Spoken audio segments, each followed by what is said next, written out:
Hello guys, welcome back to our channel. I guess we are back in history again, as ever since Nnamdi Kanu has been talking about history of Nigeria, history of Biafra, Biafra war and all that. It has generated a lot of persons to also look into history, and they're warning him over some certain things. They're warning generally over things, betrayals that went in the time past that may likely raise ugly heads again. But before we go into the news proper and further analysis, we'd like you to subscribe to our channel by clicking on the red subscribe button. Beside it, you'll see a bell notification icon. Please go ahead, click on it to get notified as soon as we update our channel on YouTube. An Igbo socio-cultural organization, that's Ohanaze Ndigbo Youth Council, that's OIC, has claimed that some politicians from Yoruba extraction and northeastern zone have concluded plan to scuttle Igbo presidential project ahead of 2023 Nigerian general elections. This was contained in a release by Secretary General of Ohanaze Ndigbo Youth Council, OIC, that's Mazu Oku Nnabuike, and made available to newsmen. The Igbo youth group further stated that the disgruntled politicians, due to their inordinate ambitions, were manipulating the activities of the indigenous people of Biafra, that's IPOB, to destabilize Southeast, aimed at creating and having discerning voice on the Igbo presidency project in 2023. Yoruba politicians and Northeast presidential aspirants, through their selfishness, are manipulating the activities of the proscribed indigenous people of Biafra IPOB indirectly for 2023 build-up to scuttle Igbo presidency project, and it should stop henceforth.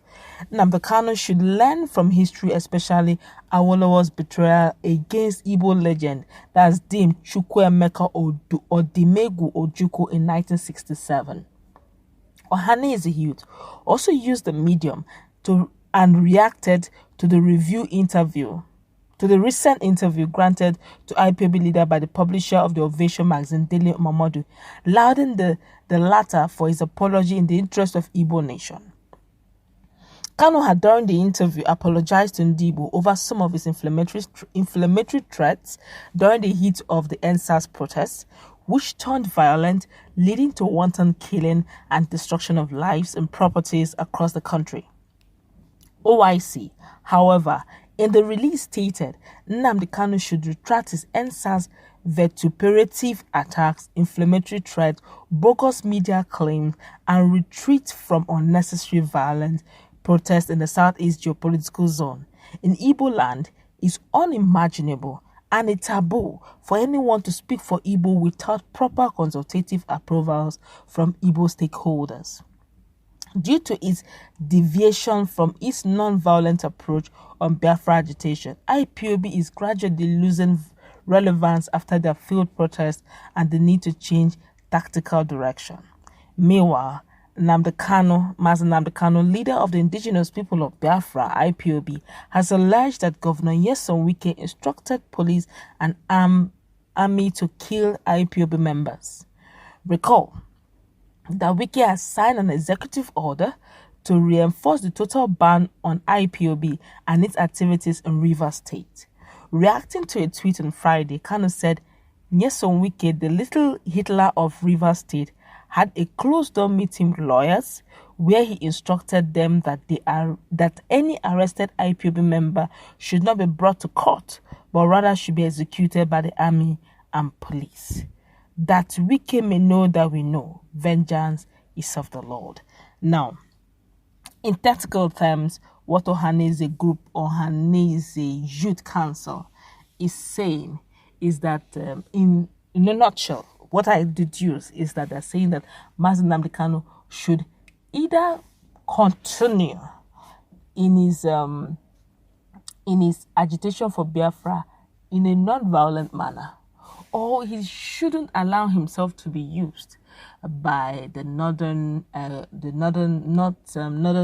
presidential aspirants, and also by the Yoruba presidential aspirant, so that 2023 aspirations that Ndigbos are looking out for presidency will not be removed. Let's come home, back to reality. If you look at what is going, let's leave politics now. Let's call a spade a spade.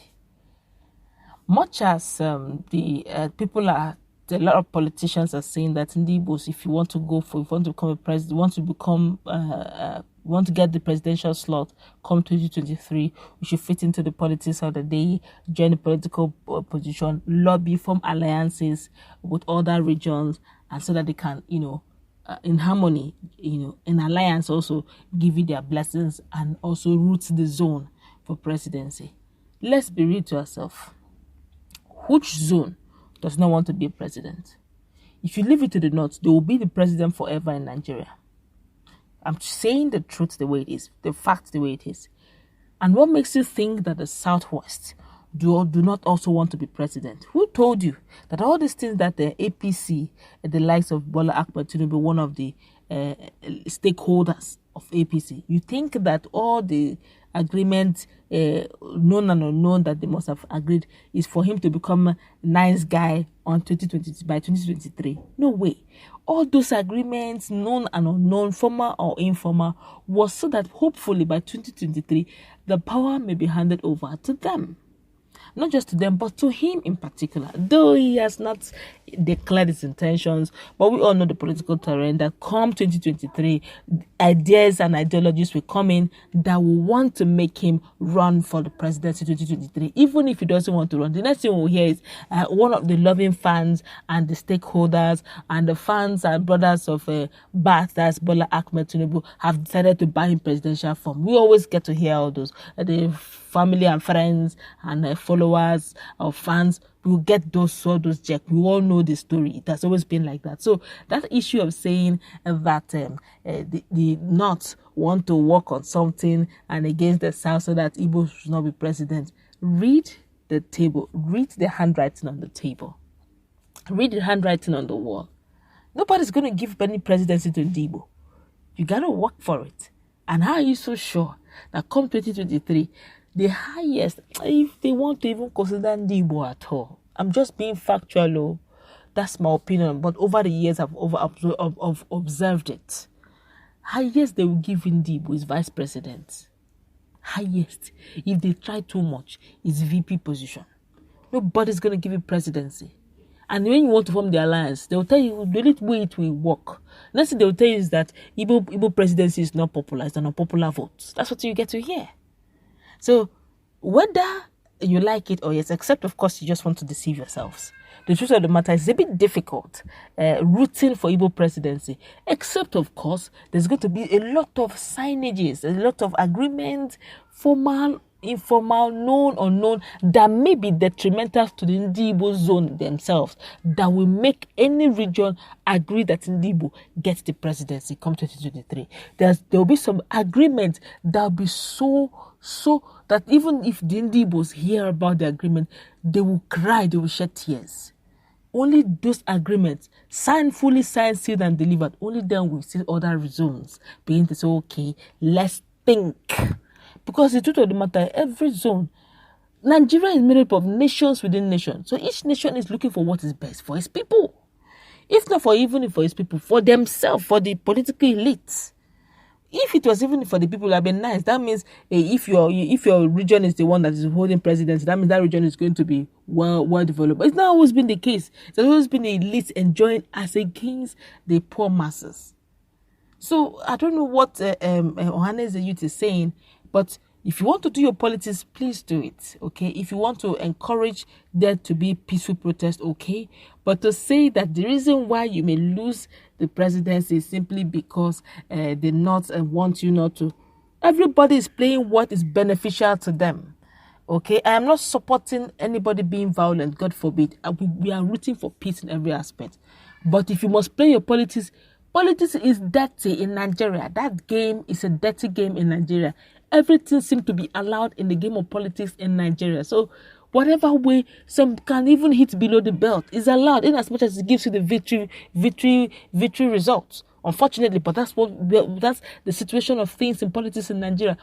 Hitting below the belt is allowed in politics in Nigeria.